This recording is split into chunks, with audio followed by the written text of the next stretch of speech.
Assalamualaikum warahmatullahi wabarakatuh. Kami dari kelompok 4 di sini kami akan mempresentasikan bab zakat. Dan penjelasan pertama akan disampaikan oleh Ali Masduki. Nah, zakat merupakan salah satu rukun Islam yang memiliki kedudukan yang sangat penting dalam kehidupan umat muslim sebagai salah satu kewajiban yang telah ditetapkan dalam syariat Islam. Zakat bukan sekedar amalan ibadah biasa, melainkan bentuk nyata ketaatan seseorang hamba kepada Allah Subhanahu wa taala. Dengan menunaikan zakat, seorang muslim menunjukkan rasa syukur atas nikmat rezeki yang telah diberikan dan serta membersihkan harta yang dimiliki agar menjadi lebih berkah dan bermanfaat. Nah, zakat tidak hanya berfungsi sebagai ibadah spiritual, tetapi juga memiliki peran sosial yang sangat besar dalam kehidupan bermasyarakat. Melalui zakat, Islam mengajarkan nilai kepedulian, kasih sayang, dan tanggung jawab sosial terhadap sesama, khususnya kepada fakir, miskin, anak yatim, dan orang-orang yang membutuhkan bantuan. Dengan adanya zakat, mereka yang memiliki kelebihan harta didorong untuk berbagi kepada mereka yang kekurangan. Nah, sehingga tercipta hubungan yang harmonis di tengah masyarakat. Selain itu juga, zakat menjadi salah satu solusi dalam mengurangi kesenjangan sosial dan kemiskinan. Dana zakat yang dikelola dengan baik dapat membantu memenuhi kebutuhan dasar masyarakat yang kurang mampu, seperti makanan, pakaian, pendidikan, dan kesehatan. Bahkan zakat juga dapat dimanfaatkan untuk pemberdayaan ekonomi melalui modal usaha bagi masyarakat miskin agar mereka mampu mandiri dan meningkatkan taraf kehidupannya. Dengan demikian, zakat tidak hanya memberikan bantuan sementara, tetapi juga membuka jalan untuk menuju kesejahteraan yang lebih baik. Nah, secara bahasa, zakat berasal dari kata zaka yang memiliki arti suci, bersih, tumbuh, berkembang, dan berkah. Makna tersebut menunjukkan bahwa zakat bukan hanya sekedar mengeluarkan sebagian harta, tetapi juga mengandung nilai penyucian diri, harta benda, serta yang dikeluarkan zakatnya diyakini akan menjadi lebih bersih dari hak orang lain yang terdapat di dalamnya. Nah, sekaligus membawa keberkahan bagi pemiliknya. Nah, selain itu, kata tumbuh juga mengandung arti bahwa harta yang dizakatkan tidak akan berkurang, melainkan justru akan berkembang dan bertambah manfaatnya dengan izin Allah Subhanahu wa taala. Nah, secara istilah, zakat adalah sejumlah harta tertentu yang wajib dikeluarkan oleh seseorang muslim atau muslimah yang telah memenuhi syarat-syarat tertentu seperti mencapai nisab, haul, serta dimiliki secara sah. Nah, harta tersebut kemudian diberikan kepada golongan orang-orang yang berhak menerimanya sebagai yang telah ditetapkan dalam ajaran Islam seperti fakir, miskin, amil, mu'allaf, gharimin, fisabilillah, dan lain sebagainya.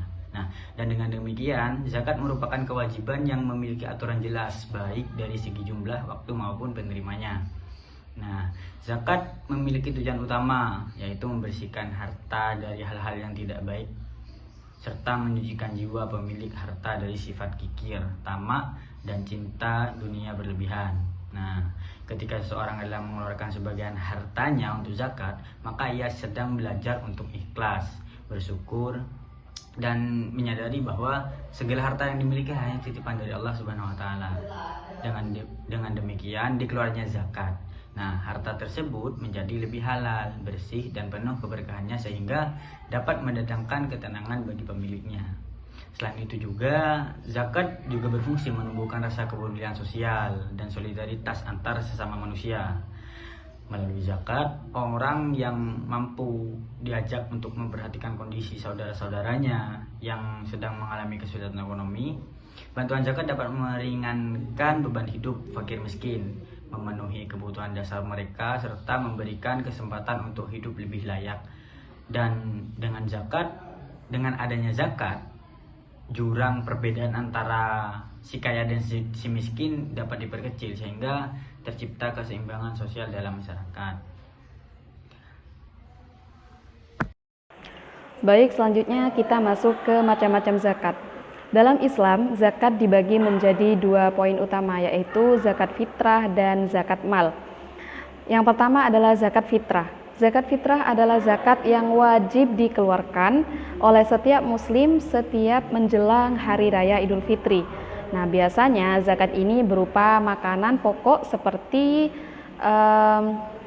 beras, singkong, atau apapun yang sudah menjadi makanan pokok di daerah tersebut.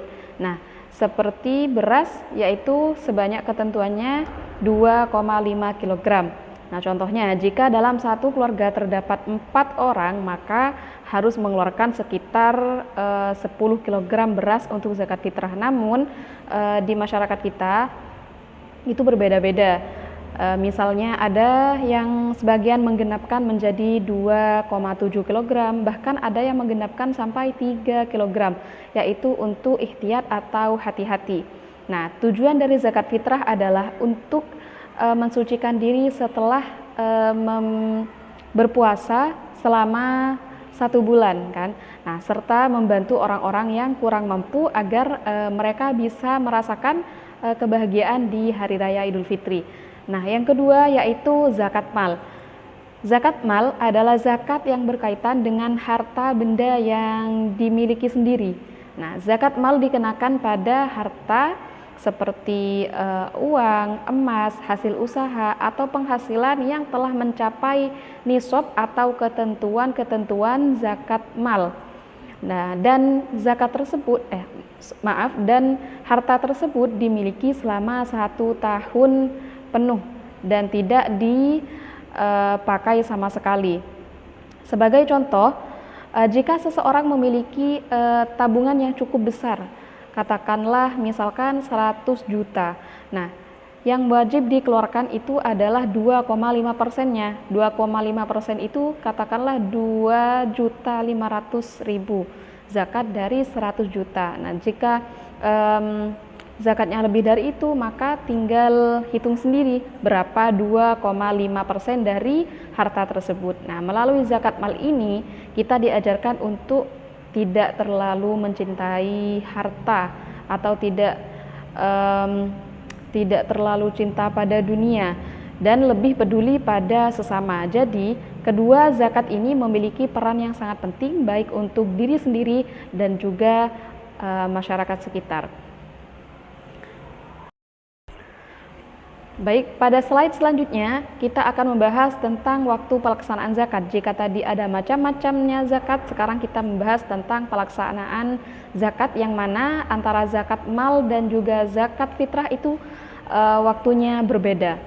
Nah, untuk zakat fitrah, zakat ini dilaksanakan pada bulan Ramadan dan waktu yang paling utamanya adalah sebelum sholat Idul Fitri dilaksanakan.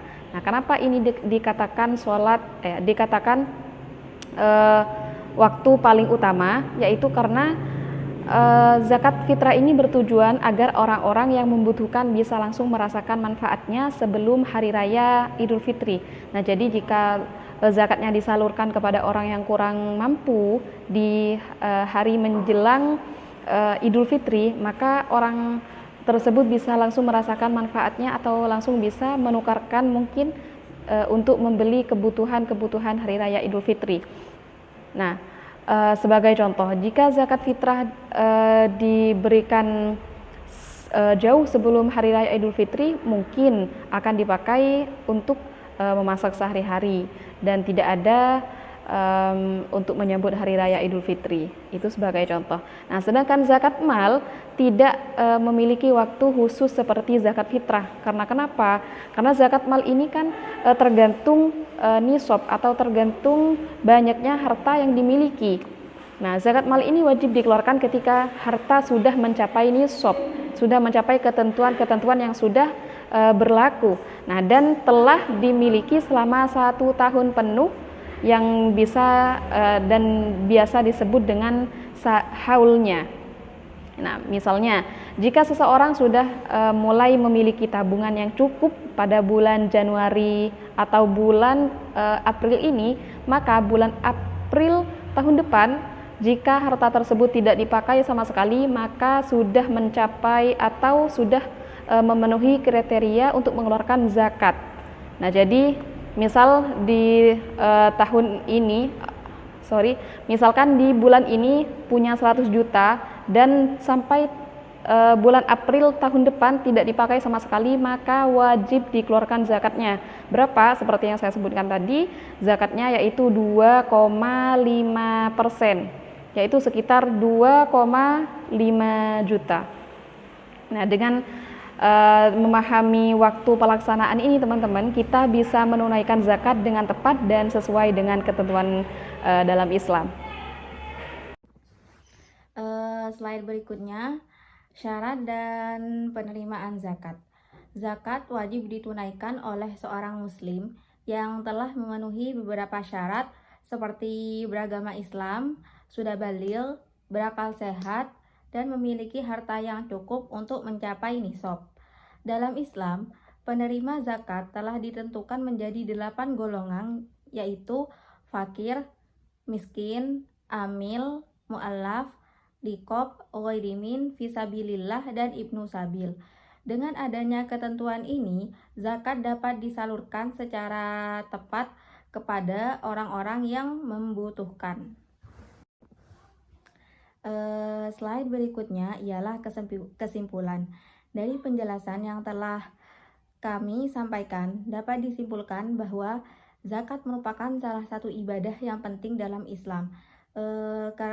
Dan zakat tidak hanya berfungsi sebagai bentuk ketaatan kepada Allah Subhanahu wa Ta'ala, tetapi juga sebagai sarana untuk membantu sesama manusia. Dengan pelaksanaan zakat yang baik dan benar, diharapkan dapat tercipta kehidupan masyarakat yang lebih sejahtera, adil, dan penuh kepedulian sosial. Mungkin itu saja yang dapat kami sampaikan. Sekian presentasi dari kami. Kami mohon maaf apabila terdapat kesalahan atau kekurangan dalam penyampaian materi. Wassalamualaikum warahmatullahi wabarakatuh.